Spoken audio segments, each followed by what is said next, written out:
My name's Retro Gaming Goose, and I really love the Nintendo 64. The Nintendo 64 was one of the consoles that, I feel like I grew up with. The first console that I ever saw that had, 3D graphics, and it was incredible. The leap from SNES to the Nintendo 64 in the 90s was mind-blowing. I think for me as well, I was quite young in the 90s. I was born in 92, so even now I'm old.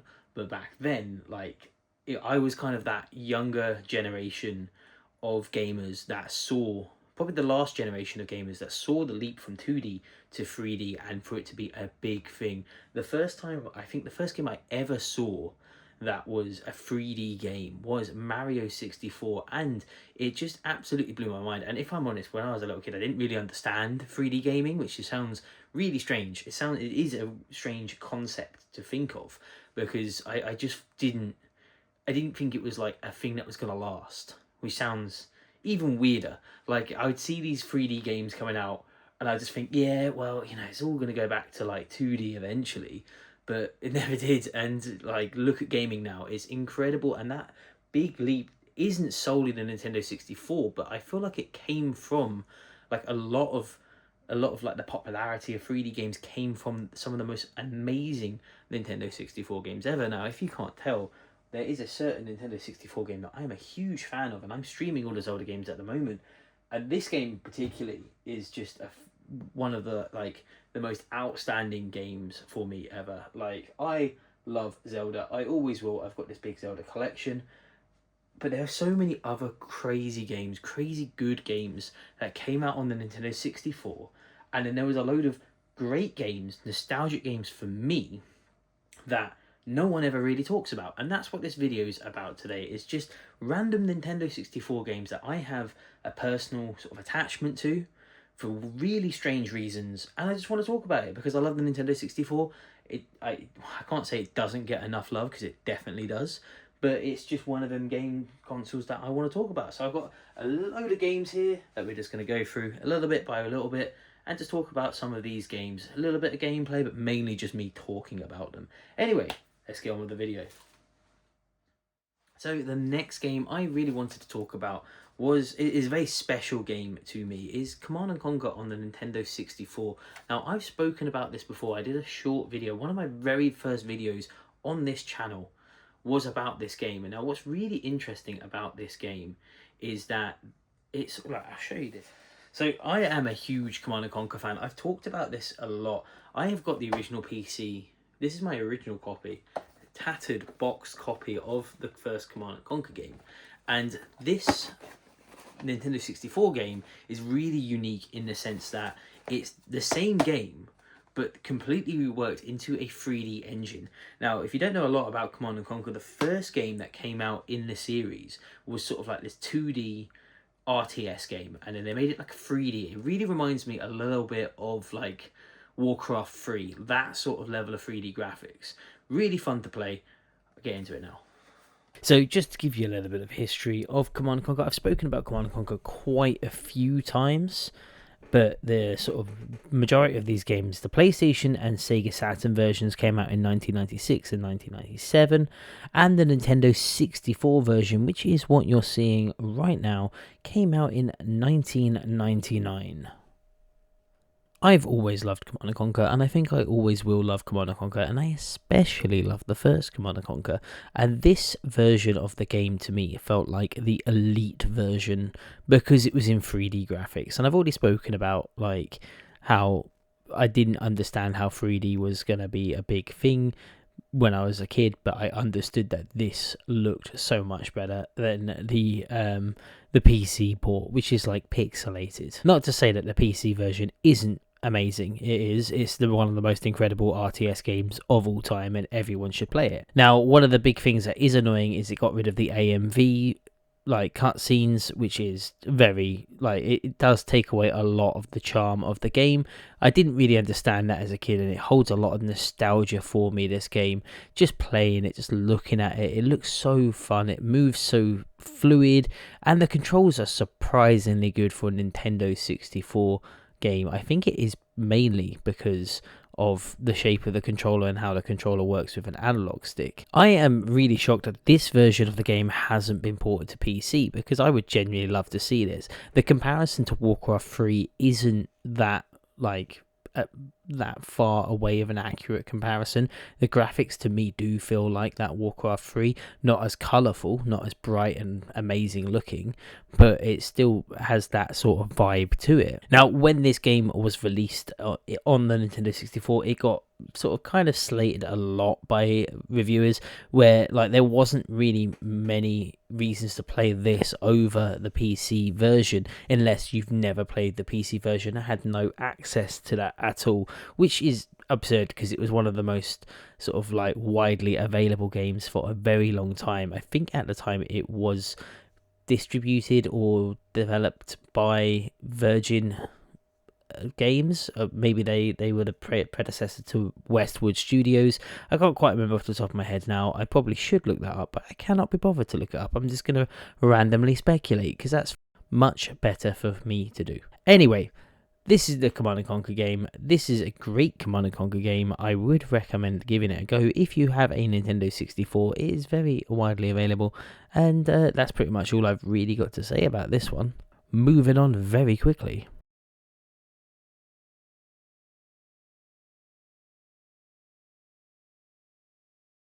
Get into some more iconic Nintendo 64 games that I absolutely adored playing, but not playing the correct way, which sounds really strange, but it will make sense if you were ever a 90s gamer or just a kid in general who liked to make up their own games within a game.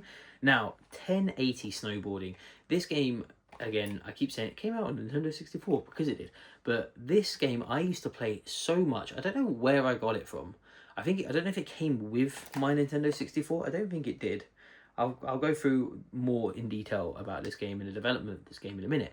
But what I used to do is I never used to be bothered about the racing or the tricks in this game, probably because I just didn't understand it. I spent so long on time trial in this game, just going through the courses repeatedly, just not having to like race against anyone. Or it's a little bit like SXX, if you ever remember that snowboarding game. But like I used to love the soundtrack of this game and all of the courses. Some of them were really dangerous. There was like a health system as well, which was like the first time I'd really seen like a health system in a snowboarding game. I don't know why. It's a strange one. So you could absolutely wipe out and your character would just like never be able to snowboard again. But yeah, great game. I used to just play this so much, just on repeat, going down the same slopes. So 1080 Snowboarding is a snowboarding game. What I was going to say, published by Nintendo in 1998. Now, this game actually sold over 2 million units, which is wild because I feel like no one ever knows about it or ever talks about this game when they think about like Nintendo 64 game. And in doing research to this, I found out that there is a sequel to this game, which I'm going to have to track down. 1080 Avalanche. Didn't know, came out on the GameCube. Gonna have to find that now just so I've got the collection. Now, one of the most nostalgic things about this game is the soundtrack. I think the soundtrack's amazing. Just listen to this.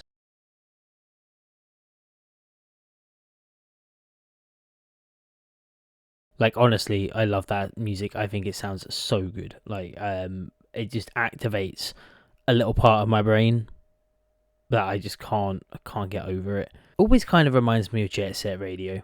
Like, there's that similar sort of vibe. I don't know why. Also, I found out that this is part of the Nintendo's Classics game. So apparently it's a lot more popular than I thought it was, but I just know no one personally that's played this game other than myself and my brother. So if you wanted to give this game a go, you can go onto a Nintendo Switch Online on the Nintendo 64 stuff and play this game. Now, you're just going to have to watch some raw footage of me being awful at this game because it is surprisingly hard. I have no idea how I was such a brainiac child that could play this game so easily, but I guess I was just gifted and I've lost that gift over the years. A lot of people did quite like this game. It got very good reviews when it was released, and if I'm being completely honest, it's kind of, to me, the first 3D snowboarding game that I can ever remember. There might have been other 3D snowboarding games, but this was definitely the best one that I can think of. I can't think of a single other one from this era or on the N64 or even on the PlayStation that looks this cool, that plays this well. In general, I just can't think of another 3D snowboarding game until you get to like the PS2 to SXX games and stuff like that, so the next generation. Here's a little bit of trivia for you. This game was actually nominated for the best Nintendo 64 game of 1998 for the CNET Game Center Awards, but lost to a little game that no one really knows called The Legend of Zelda Ocarina of Time. Commercially, 1080 snowboarding was significant success in the United States and across Europe, sold very well as well. So I'm just confused as to why I thought this was like a little underground game that no one ever heard of. It's just me being an idiot, or probably just not knowing anyone that's played this game. Now, as I mentioned as well, what I used to do in this game, and probably why you're painfully watching me try and race someone down a slope, is what my favourite thing to do in this game was to just go onto the time trial mode, where it's just yourself and the course, just like this, and you're just going down the course. I just thought it was the best way, trying to get down as quick as possible. I always found this way more relaxing to play like this. I would spend hours and hours doing the time trial. Couldn't really do the tricks in the game very well, didn't understand how to do the tricks in the game very well. I just used to like going down the slopes. Just, I think these graphics for a Nintendo 64 game were so smooth. Just the way the snow comes off the side of the board when you go through bigger snow, like the puffs that came up. I just think it looks amazing. Even like the sunlight there, just looks really cool to me. I still get very nostalgic. The game does get a little bit choppy when there's stuff going on, but you know, it's an N64 game. It came out in the 90s. Of course it was going to be a little bit choppy. But yeah, that's just me rambling on about a game that I'm incredibly nostalgic for. I think this was probably one of the very first sports games I really got into that I can think of. I can't really think of any other games that I got this into, any other sports games I got this into. I've never been a huge FIFA fan until very recently. NFL games or Madden games I do like. NHL games I absolutely love. So I have always played a lot of NHL games, and yeah, they are. But I can't really talk about any of them at the moment because I don't think there was any NHL. There might have been an NHL game on the N64. I have to look that up because I don't own it. But if it's out there, I'll get it. Anyway, very swiftly, we're going to be moving on to the next game that we're going to talk about, and you're just going to watch the gameplay footage of me crashing out and just like dying, because that's how bad I am at this game.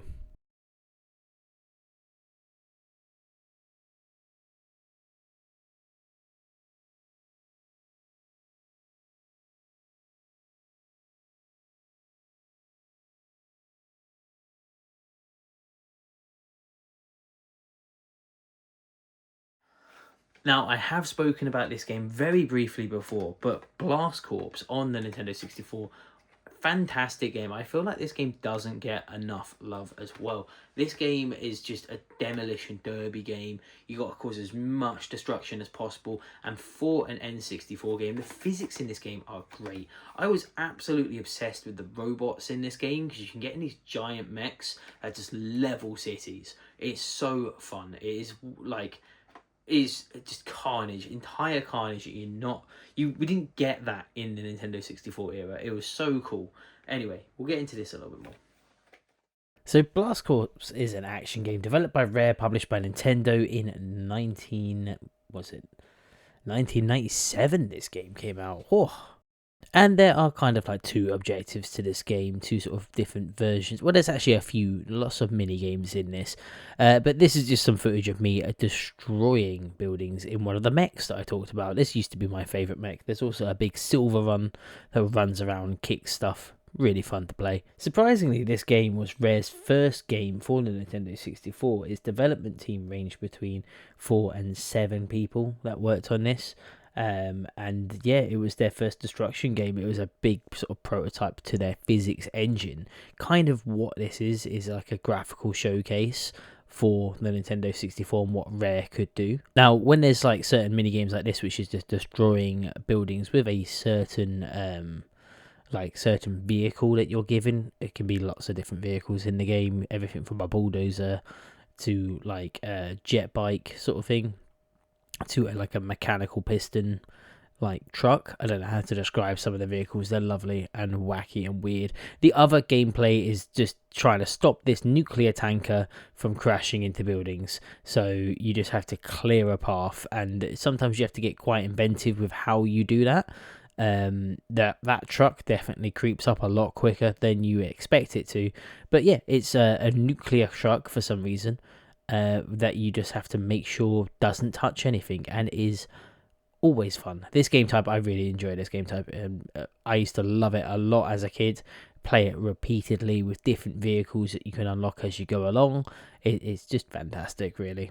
No one talks about this game anymore. I genuinely feel like no one talks about this, and it is a fun game. It is just one of them like solid B tier games. I have so much nostalgia for, and you can see why. Look at these graphics; they're amazing for the Nintendo 64. Now, unfortunately, this game never really got a sequel, so it's a bit just like a one and done, a one trick pony, really.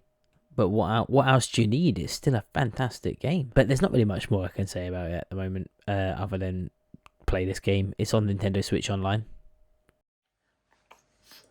Now, there is a James Bond game that came out on the Nintendo 64, and of course, I'm not talking about GoldenEye. GoldenEye is a fantastic game, but another game that came out that was even better, well, not even better, but another underappreciated Bond game that came out. The World Is Not Enough. I've got like a boxed copy of this, all the manual, everything complete. I think this game is so much better than it gives credit for. It is really fun game to play. It's a lot more technical than GoldenEye. There's more sort of mission things. This is a more along the lines of like Agent Under Fire or Nightfire, or like that era of Bond. It really is like a prototype of that. Anyway, we'll get into this one.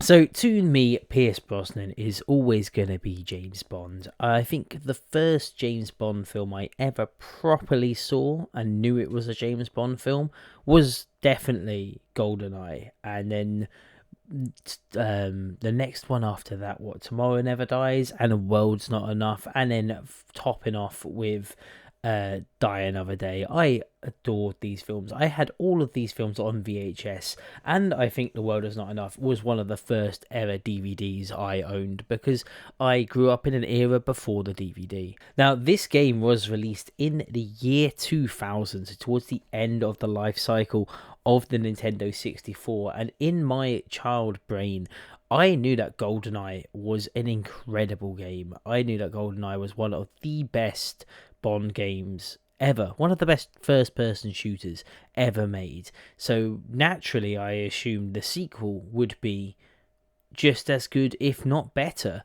And I think as a kid, I really tried to convince myself that this is a far superior game to GoldenEye. And going back, it really isn't, but it kind of is. It does some things that are a lot better, but other things that aren't. I think the guns in general are a lot nicer to use in this game. The animations are really cool, really smooth and silky. All the guns do feel very distinct and different in this game. And in general, there's a much bigger emphasis on using the gadgets in the game, and a bit more of an espionage type play to this game. Probably a bit more like Perfect Dark than anything else. Now, the difference here, this game is not made by Rare at all.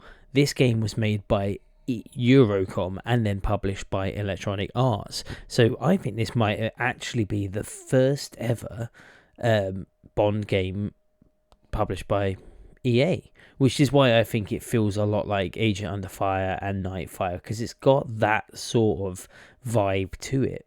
Interestingly, the game runs on an engine that was adapted to take advantage of the Nintendo 64. So basically, they built this engine specifically for the Nintendo 64 and did require the N64 expansion pack. But the game runs so smoothly, like pleasantly surprised how fun and smooth this game looks and runs. I spent so much of my time as a kid playing this game, convincing myself it was better than GoldenEye, and I just still have a little nostalgia for it. Part of me is like, oh, it is better than GoldenEye, but reality is it's not really. I would still recommend this game for the Nintendo 64 though. finally, the one game I want to talk about the most. Now, I know this sort of video is a little bit like underrated, underappreciated Nintendo 64 games, and the reason why I am including this game in particular is because we haven't had a game in the series for so long, and very recently it's just come out in the most recent like Mario Galaxy movie. I'm talking about Lilac Wars because that's what it was called in the EU area, in the PAL region. Lilac Wars. Everywhere else in the world it was Star Fox 64, but this game is amazing. I spent so much time on this game, so I've just got some raw footage of me playing the first level while I'm going to talk over it. Anyway, I feel like so many people have, like, so many kids have a game that they were just obsessed with.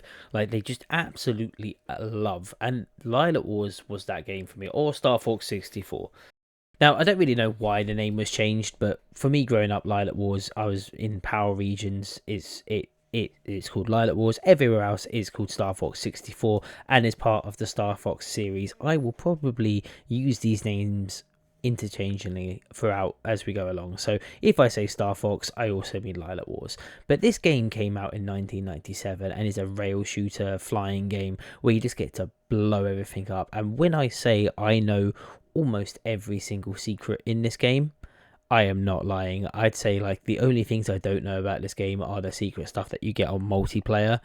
But other than that, I know pretty much everything there is to know about this game. I might not remember many of the names of the characters, but I remember pretty much everything else in this game. And I am desperate for a new installment into this franchise. I think this game is just, like, this whole series is fantastic. And they must have rebooted the first game so many times now just because, like, because it's so, they keep trying to reboot the series and it's just never works because they always try something weird, like the Wii U version, Star Fox Zero. If you want to know more about the Star Fox franchise, I did a whole video about every single Star Fox game if you want to see a deep dive of that. Now, a lot of people love this game, so for me to include it in an underrated game is a bit of a cheap, because I feel like it just needs a new game in the franchise, and there's always rumors that there's going to be a new game in the franchise. If they do actually release a new game this year for the Switch 2, I will come back and edit this video. I don't know what I'll do. You can all comment below if this video is interesting to anyone to say I told you so. Now, for people that don't know, you don't just get to fly the R-Wing in this game. There are so many other vehicles you get. You get a tank-like vehicle and a submarine, which are just awesome. Them levels are. I didn't have enough time to go through it, but if you want to see a full playthrough of every single route of this game, the very first live stream I ever did on this YouTube channel is of this game. I don't think I even had a microphone at the time. It's just me playing raw footage of this game. Actually, no, I must have had a microphone. But you can go through and you can see the entire gameplay of me playing this. And I go through every single way, unlock every single secret. Like, I am tempted to do it again just for the fun of it. Maybe for like an anniversary, I'll do it all again. Also, when you're a kid and you have like sort of like your own headcanon, your own lore headcanon. I used to think that Fox McCloud was related to Robin Hood because of the Disney film. And in my head, I thought Robin Hood was a distant relative. That is completely unfactual and has nothing to do with the actual game, and there's no evidence to that. That is just what I thought as a kid because there was two Fox characters. I was also a bit of an idiot as a kid. I used to just think these things and then assume it was completely true. For example, I also thought Falco was a eagle, even though his name's Falco. It's clearly a falcon. I always remember used to getting incredibly stressed by the antagonists of this game, especially when you have to deal with Wolfpack. Like, was it Wolf O'Donnell? I think his name is the enemy commander of this game. I think you can play as him in a Smash Bros game. Star Wolf, that's what they're called. I just looked it up, and his name was Wolf O'Donnell, which is a stupid name. There's so much random lore to this game. For example, Pig Madenga, who is a member of the Star Wolf team originally in the Star Fox team, betrayed everyone, which I think is crazy. He's originally responsible for James McCloud's, who is Star Fox's dad, Fox McCloud's dad, death, and he joins Star Wolf. Anyway, I have an unbelievable knowledge of this game, and if you want to see more about it, you can watch that in the deep dive that I did. I just wanted to talk about it again. I just love this game. I think more people should play it. Anyway, moving on to the next video. Well, the next part of the video being the end of the video. Anyway, moving on.